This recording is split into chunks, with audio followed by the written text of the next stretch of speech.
En welkom bij het Noordelijk Filmfestival bij Omroep Friesland. En het is het alweer de vierde dag van het festival en wij gaan naar IJsland.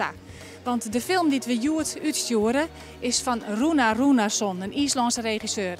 En het is de prachtige film Volcano.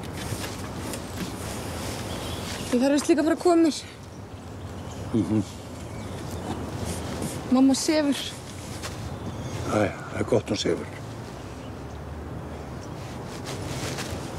Þú lætur mig vita ef það eitthvað sem ég get gert. Já.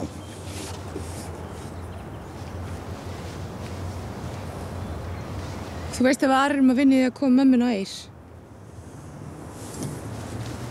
Ég held að þú og bróðurinn þinn ættuðu ekki verið að skipta ykkur á hlutum sem ykkur kemur ekki við. Documentairemaker Hans den Hartog had een film maken over het werk van de vogelwachters in het Waadgebied. De vogelwachter, tijd bestaat niet, enkel tij. En die film had in New York gedraaid, in Rotterdam en die draait nu in Ljouwert.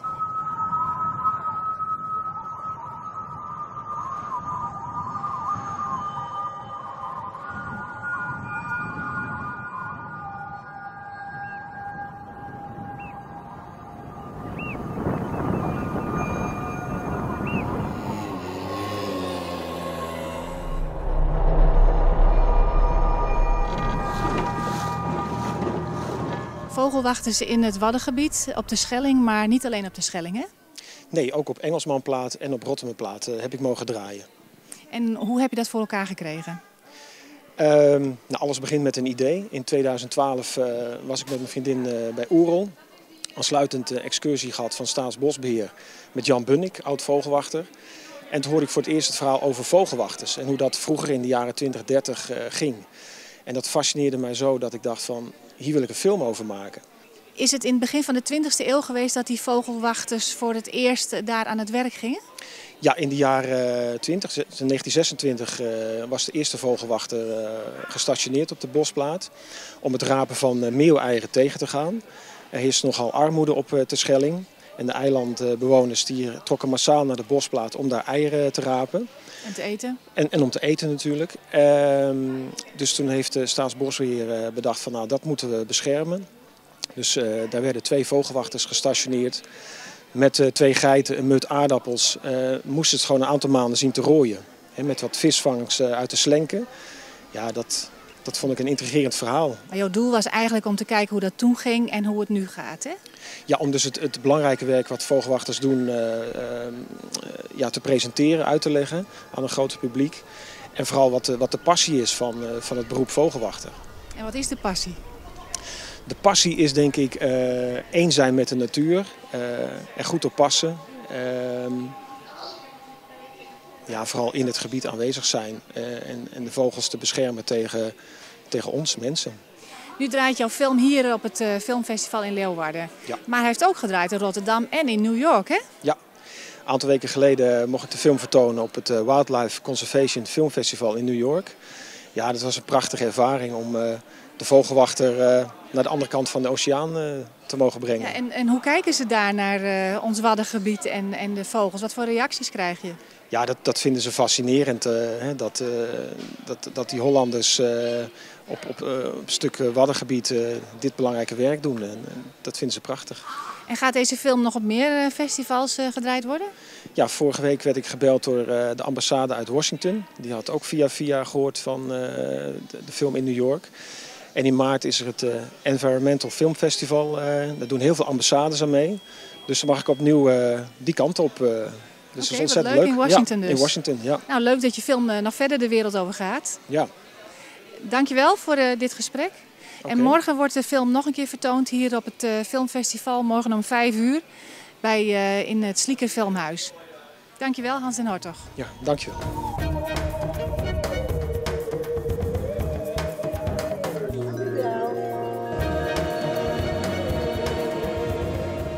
En je kun je net alleen nog naar films, maar ook naar muziek of naar workshops. En het filmfestival organiseert dat om een breder publiek aan te lokken. En uw verslagjouwer Jantine Weidenaar die ging naar een van die workshops.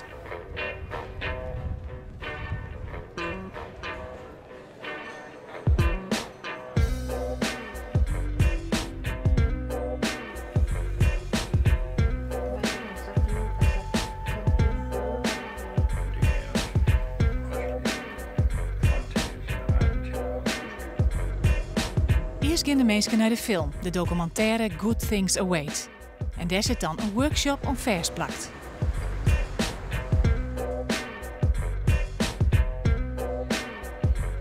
Nou, we zijn bezig met uiverven en het uiweven met gesponnen draad, wat geverfd is met uischil. En ja, we zijn eigenlijk aan het kijken van waar komen onze mooie kleuren vandaan. En in dit geval de ui. Dat klinkt heel bijzonder. Het is ook linked aan een film. Hoe zit dat correct? We zijn eigenlijk wel een beetje onze basis kwijt als het gaat om van waar komt ons voedsel vandaan. En iedereen kent de ui, dus dat is eigenlijk best wel een hele bekende. Maar dat je daar dus ook mee kunt verven, ja, dat weet men ergens nog wel een beetje. Maar ik denk dat ook heel veel mensen dat al kwijt zijn.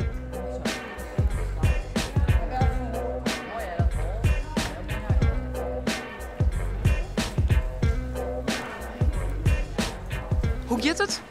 Nou, dit is een mooie improvisatie, vind ik. Ik kom hier al zeker 30 jaar. En dit is de eerste keer dat ik, bij de hand dwanden ben. Maar ik vind het wel heel leuk.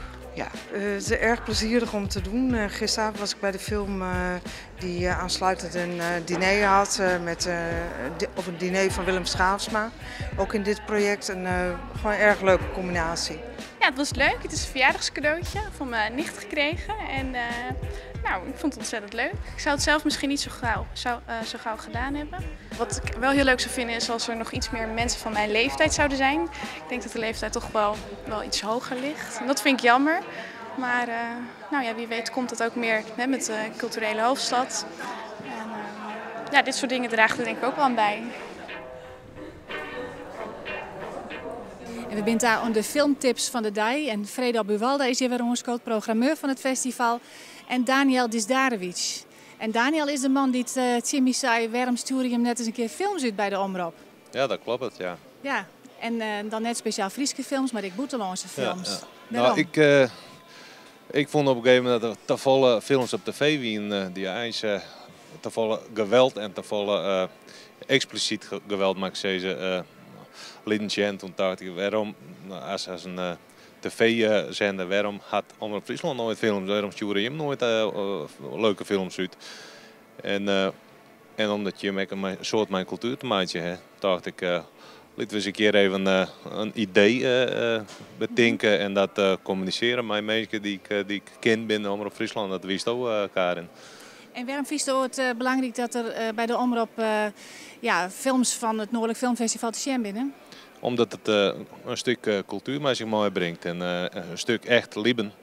En ik denk dat het toch een beetje ontbreekt. Als juist alles wat wij terug wat wij om ons heen sjouwen, dat social networks en alle filmpjes, wines en alle onzin wat er aan net zo vol cultuur in zit. Ja, ik dacht, laten we eens een keer echt werk zien. Ja, het echte werk, Fredo. Ja, mooi om te zien, toch? Ja, dus net te volle grote Hollywood-producties, maar alternatieve films. Geen moorden, geen verkrachtingen en dat soort dingen, dus echt werk. Maar ja, er is ook wel eens horror, toch, op het filmfestival? Ja, in de arthouse film zit natuurlijk ook hier en daar wel eens wat geweld en seksuele scènes. Maar goed, het wordt vaak wel in een bepaalde verpakking gepakt dat het een heel sterk verhaal heeft of een aangriepende film is. Waar toch zit ik echt meeneemt en dat is erop praten kerst. En ik denk dat vooral de films binnen die hier dan ik draaien. Alhoewel, we hebben ook heel veel comedies dit jaar. Ja. En Daniel, wat is die plan om, wat voor film was het dit weekend? Ik wil graag Le Tout Nouveau Testament. Ik wil graag zien, een Belgische film. Dieu existe. Il habite à Bruxelles. Loi 2129. Quand on plonge un corps dans la baignoire. Le téléphone sonne. Loi 2218. La file d'un côté avance toujours plus vite. C'est dégueulasse ce que tu fais aux gens, tu les connais même pas et tu t'amuses à leur faire du mal. Et t'es le mon héros. N'importe qui ferait mieux que toi. C'est interdit d'aller dans le fond. C'est exactement à ce moment-là que je me suis décidée à faire quelque chose. Tu sais ce qu'elle a fait, ta fille? Elle a balancé les dates de décès! Het is inderdaad een hele toegankelijke, grappige film. Hij had just de Unique draait en wie echt heel volle egels zou en mensen kwamen er echt heel blij uit. En ik denk dat hij heel goed onderslaat, deze film. En wat is die eigen tip? Mijn tip is een iets serieuzere film dit keer, de film Gold Coast. Jeg kan se kysten nu. Denne strand, der har dræbt så mange af vores bedste hoveder. Du kommer tilbage. De sorte er nu mangfoldige på kysten, efter vi forbød nærhandlen. Himmel, jord. Jeg skal have kærlighed. Din kærlighed. Het is een Deense film van Daniel Dencik.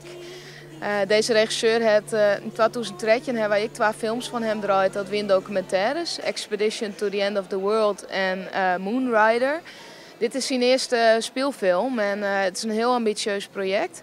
Het gaat door een Deense het is een historisch drama. Het gaat door een Deense botanist. Een onderzoeker van planten en fauna, flora, dat soort zaken. En die gaat naar Deens-Guinea op het moment dat de slavernij afschaft.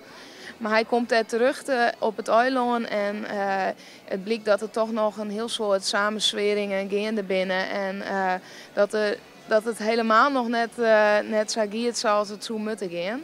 Dus en hij krijgt ook te kampen met een infectie, omdat hij zit op een in een Afrikaans land natuurlijk, met mosquito's en dat soort zaken. Dus hij krijgt ook een soort van die lyrische waanbeelden en de muziek is heel intens in die film. Het is een bijzondere soundtrack van Badalamenti, die composer. Nou ja, mensen moeten erheen gaan als ze horen van een stukje geschiedenis. En ik vind dat het een originele film is, hoe die delen zetten. Nou, tegen dank van je tips van Joert. En mooi. Graag gedaan.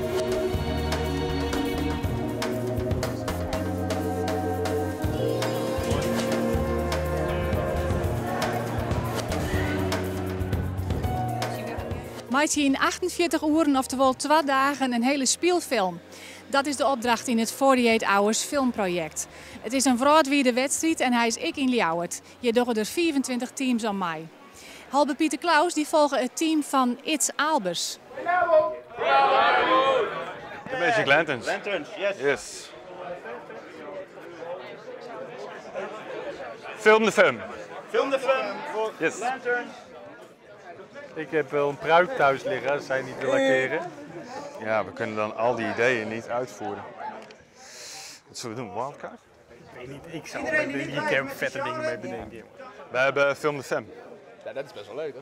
Ja, is ook wel leuk. We hebben geen mannelijke acteur, dus dat was helemaal niet leuk geweest. Op zich kunnen we hier wel goed mee uit de voeten. Dat wel. En nu? Nu gaan we terug naar de headquarters en dan gaan we een idee bedenken. Nou, wij proberen een verhaal te bedenken. Ja. Daar komt het eigenlijk wel om een poging, toch? Ja. En intussen kijk ik ook nog even naar de beschikbare actrices die we hebben. Mirjam van Stapelen, Christine de Boer, Nelke van Dijk, Nine Boersma, Sjouke Minkema, Liesbeth van Rooyen, Miranda Bolhuis, Mirjam Manders, Tamara Schoppert en Esther Drijver. En Ingrid en Sylvana IJsselmuiden. Dat is een behoorlijk lijstje.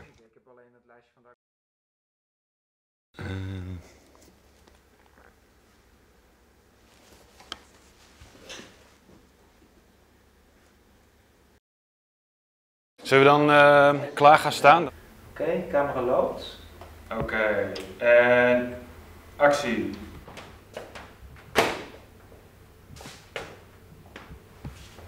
Nou, we hebben gisteravond een nieuw verhaal geschreven, een nieuw script. Nu zijn we vanochtend begonnen met de opnames. Toen de acteurs binnenkwamen, hebben we alles een beetje opgezet. En ja, we zijn nu wel lekker aardig op weg. Oké, buiten de lippen. Kun je dat eens doen? Precies. Het verhaal gaat over een baas van een bedrijf. Hij is travestiet en wil eigenlijk transgender worden. En dit houdt hij allemaal geheim voor zijn werknemers. Maar uiteindelijk komt een van zijn werknemers erachter. En dan is er heibel. Ik zoek even al die shots van hem op en dan... Deze, die van Michael en die van Albert verschillen niet heel erg. Zo? Ja. Ja, ik vind het een mooi verhaal. Mooie shots. Ik denk dat we hier trots op mogen zijn, toch? Absoluut. Vind ik ook. Ja, het is gewoon een goede film. Klaar. Ja. Ben jij eens? Alleen we moeten hem op tijd inleveren. Ja. Dat is belangrijk. Laatste loodjes. Ja, ik denk het wel. Ja, ik heb er wel vertrouwen in. Kom op.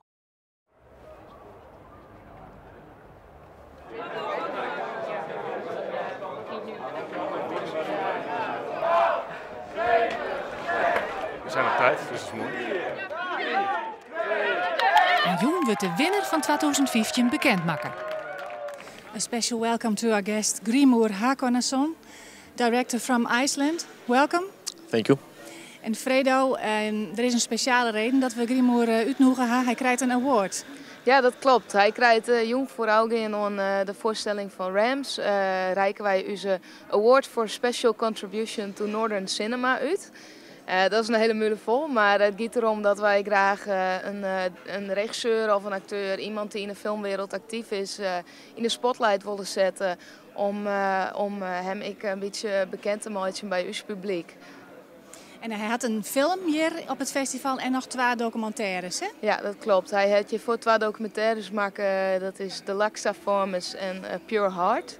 Die draai ik op het festival en zijn nieuwste speelfilm is Rams. En daarmee reist hij nou de hele wereld door en ontvangt hij eigenlijk op heel volle festivals prijzen. Omdat die film echt super mooi is.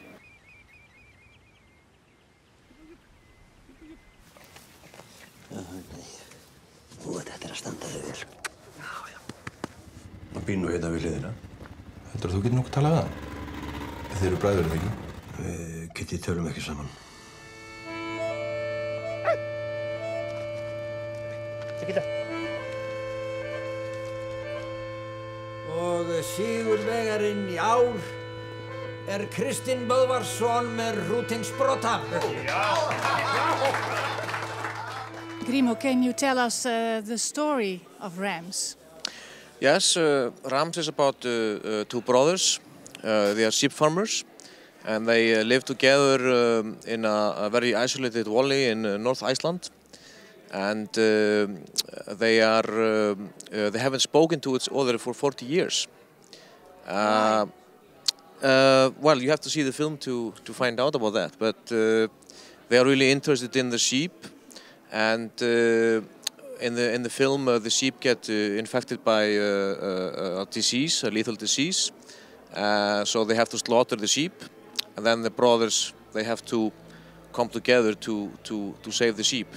And this is really an Icelandic thing, right? Like you said in other interviews that you encountered more like these people from Iceland that don't talk to each other because they're so stubborn. Yes, this is very common in Iceland, and actually we have a lot of stories like that. 2 brothers or neighbors who are living very close to each other in the countryside, and they don't speak for a long time. Mm-hmm. And I guess we are an island. We are very isolated as a nation for a long time, and so maybe people are a bit proud and independent, you know, and they want to be on their own, you know. And they don't talk so easily. And they don't talk so easily. And in the film there's not so much dialogue. There's not because they don't speak to each other, but they talk a lot to the sheep.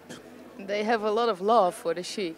They have a lot of love for the sheep, and this is especially in our culture in Iceland. The sheep has a kind of, it's very close to our hearts, you know. It came to Iceland with the first people who settled Iceland in the year 900, the Vikings, you know some Vikings here also. And And the sheep was the main livelihood of the Icelandic nation throughout the centuries. And many people in Iceland have a strong passion for the sheep. Is it a sad story or also a story about love between the man and animal, or between the brothers? Yes, it's a tragic comedy. I would describe it's a sad and funny at the same time. The basic idea, you know, the brothers living so close to each other and not talking for 40 years, is kind of sad, but also a bit funny. You know, of course, it's a bit weird situation, and there are a lot of scenes in the movies where people, you know, laugh really a lot, you know. But also, there are also scenes where people cry. So I can promise you tears. It's the perfect balance for a good film, right? Tears and laughter. Yeah. It's this is something we do a lot in Scandinavia. We make it's called dramatís. It's a dramatic story, but with a kind of this comedy. This subtle kind of black humor, and you don't really laugh like you're watching an American movie. Or people laugh really loud.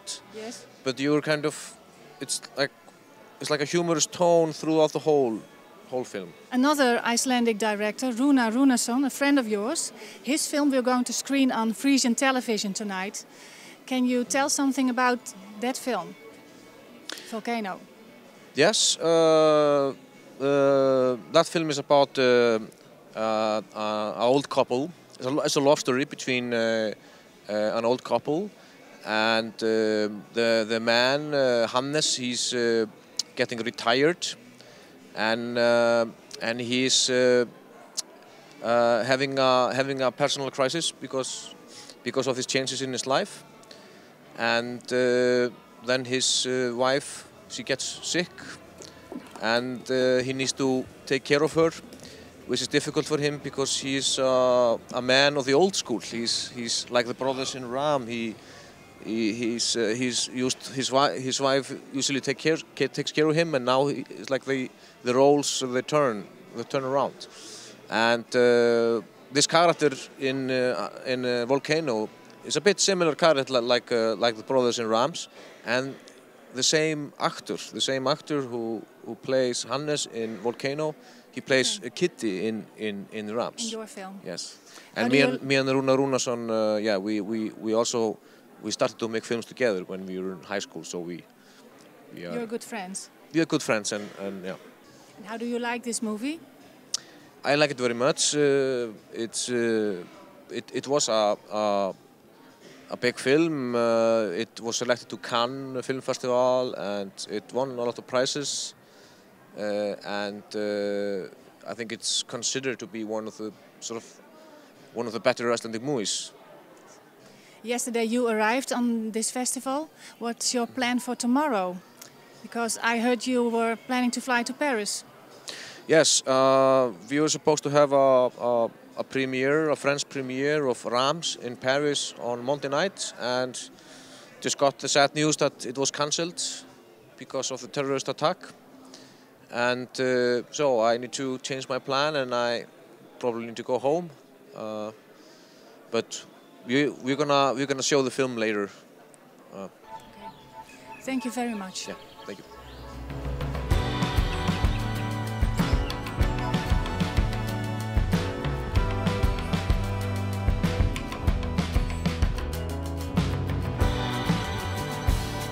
En er is ook live muziek hier op het filmfestival. Bij poppodium Neushoorn wordt morgen een mooie muziekdocumentaire uitgestuurd. Maar de titel Jer. Over 3 Friese popbands die het op mooie locaties in Friesland mij ook de muziek opnemen.